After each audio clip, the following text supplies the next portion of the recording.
Crazy bureaucracy can make life extremely difficult in China. But now, the guy who's been making the problem worse is vowing to fix it. Welcome to China Uncensored, I'm Chris Chappell. Anyone who has ever interacted with bureaucracy knows that the experience is rarely pleasant.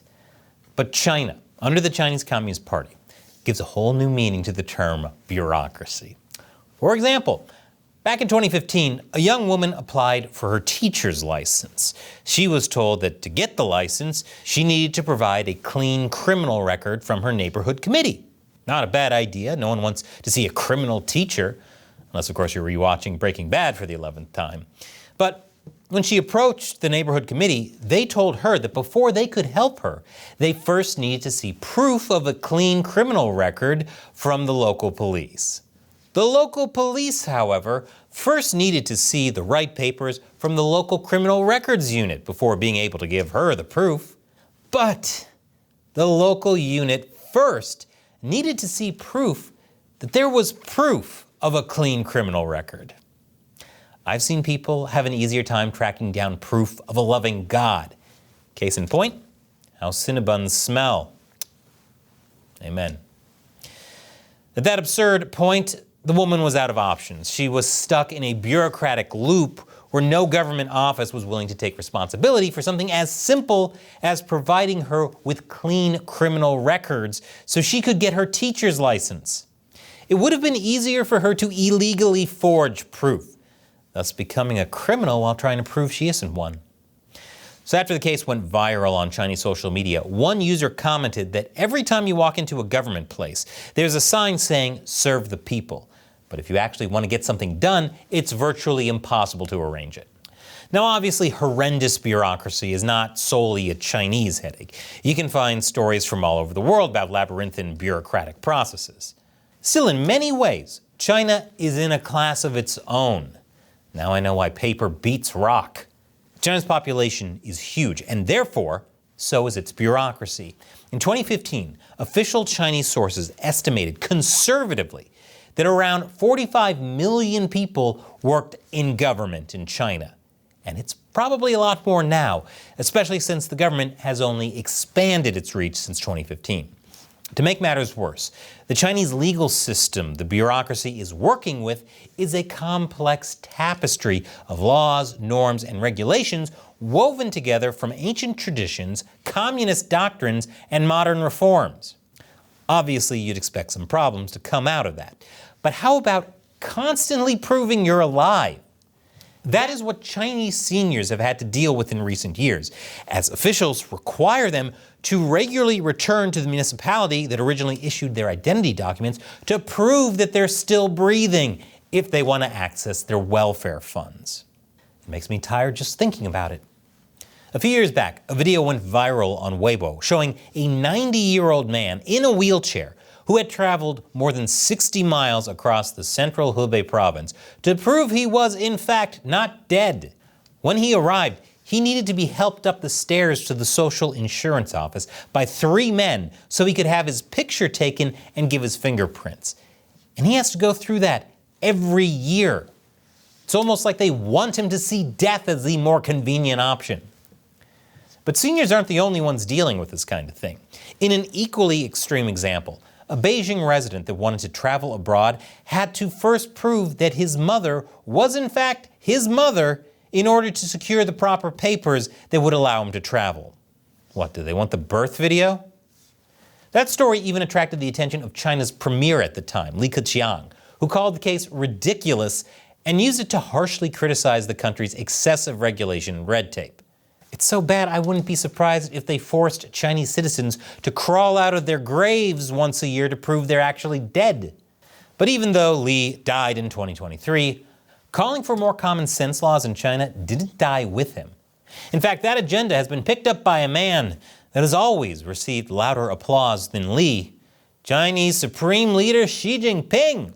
In November, one of Xi's government's top organs released an announcement about optimizing government services and improving administrative efficiency. Several similar announcements and policy presentations, like this one here, have also been released by Xi and his top people this year. Yeah, nothing says optimized and efficient like spending time and money on multiple announcements about how you're going to improve optimization and efficiency.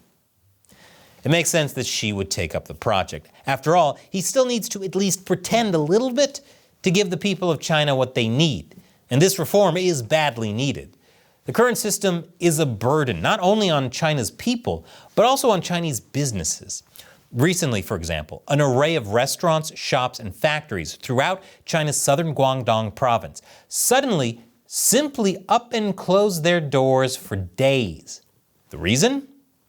Well, some shop owners put up hilarious closure signs like, "Closed today due to marital quarrel," and "If we can't make up, we'll be closed tomorrow too." Or, "Closed because I'm afraid of ghosts," next to another sign saying, "Closed because neighbors scared of ghosts and now I am too." The only thing they're missing is "closed because I can't prove that I'm alive enough to run a shop." However, the real reason for the mass closures were rumors that there were going to be large-scale safety and environmental inspections carried out across the region. The standards for safety inspections by Chinese officials are not always clear.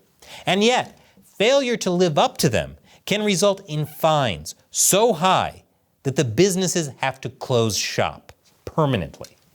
As one shop owner explained on social media about the decision to close up, "If we close shop for 3 days, we'll lose 2,000 yuan.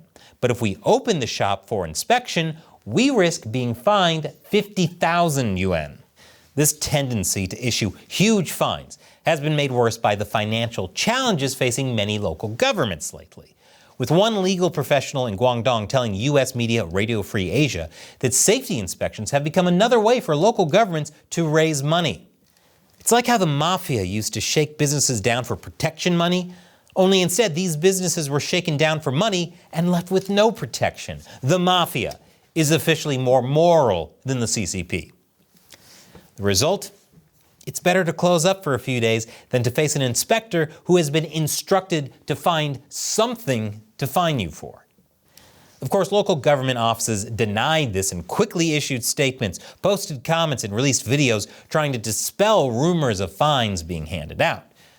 But with all the lies that come out of state-run media and government offices in China, many Chinese people put more faith in rumors they find online than in official government statements.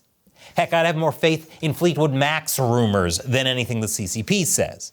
So in response to one government video trying to refute rumors about safety inspections posted on the Chinese version of TikTok, Douyin, some people commented that the whole affair reminded them of back in early 2020, when people were arrested for spreading rumors about an outbreak of a new strain of pneumonia in Wuhan. Luckily, that was the end of that pneumonia story. Given the many problems plaguing the Chinese bureaucracy, plenty of people are ecstatic about Xi's claims that he's going to slash red tape in China. However, the fact is that Xi is a big part of the reason why China's bureaucracy is the way it looks today. Xi's had near absolute power in China for more than 10 years now, during which time he has aggressively centralized power around him.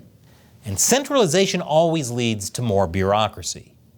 On top of that, the Chinese government has in recent years demanded that bureaucrats need to be well versed in Xi's own philosophy, known as Xi Jinping thought, as a way to make sure that everyone sticks to the party line. That means millions of Chinese officials have had to study and take tests on things like Xi's directives and his speeches. That'd be like if US government officials had to memorize every speech Donald Trump gave on The Apprentice. Congrats on making Donald Trump seem subtle and less narcissistic by comparison. Now, if you think that sounds like straight up torture, it gets worse. Since the beginning of 2024, this Xi-branded speaker/power bank has been distributed to officials so they can freely listen to any of 72 essays explaining Xi Jinping thought on socialism with Chinese characteristics for a new era. I would rather pay a $50,000 fine 72 times than be alone with that thing. These education campaigns about ideology and theory inevitably take time away from other things, like maybe cleaning up the messy bureaucracy or providing better services for the Chinese people. At the same time, since Xi came to power, the Chinese bureaucracy has been rocked by one anti-corruption campaign after another, you get the picture. Just recently, Xi called for the Chinese Communist Party to turn the knife inwards to end corruption.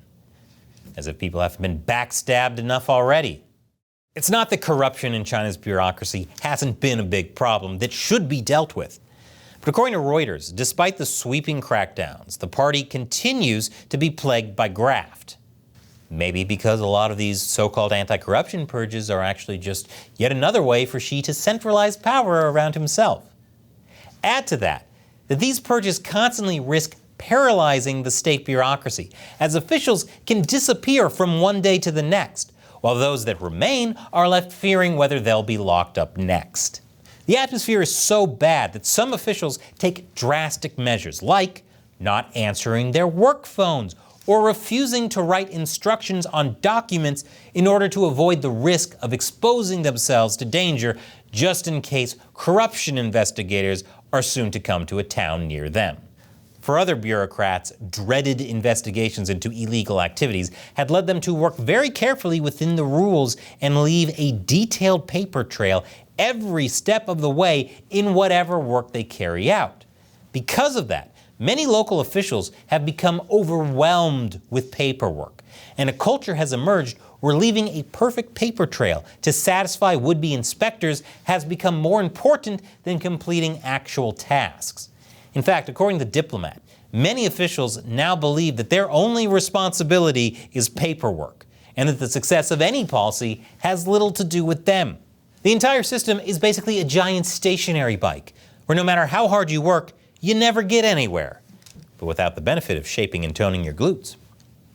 In such a system where paperwork, ideology, and fear often beat out pragmatism, common sense, and a sense of security, Xi can cut and stab at red tape as much as he wants, but it's difficult to see how that will fix many of the major issues with the Chinese bureaucracy, when a lot of them are a reaction to Xi's leadership style. In this case, paper even beats Xi's scissors. That's why the best solution for China's bureaucracy, the people that work in it, and the people that depend on it, is perhaps for Xi to pack his knives and ideologies away, take a huge step back from the whole governing thing, and maybe he could instead take a walk down to 4 to 5 different public offices dedicated to serving the people, and invest some time in trying to update his paperwork.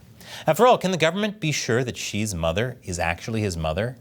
And has he even proven that he's alive this year?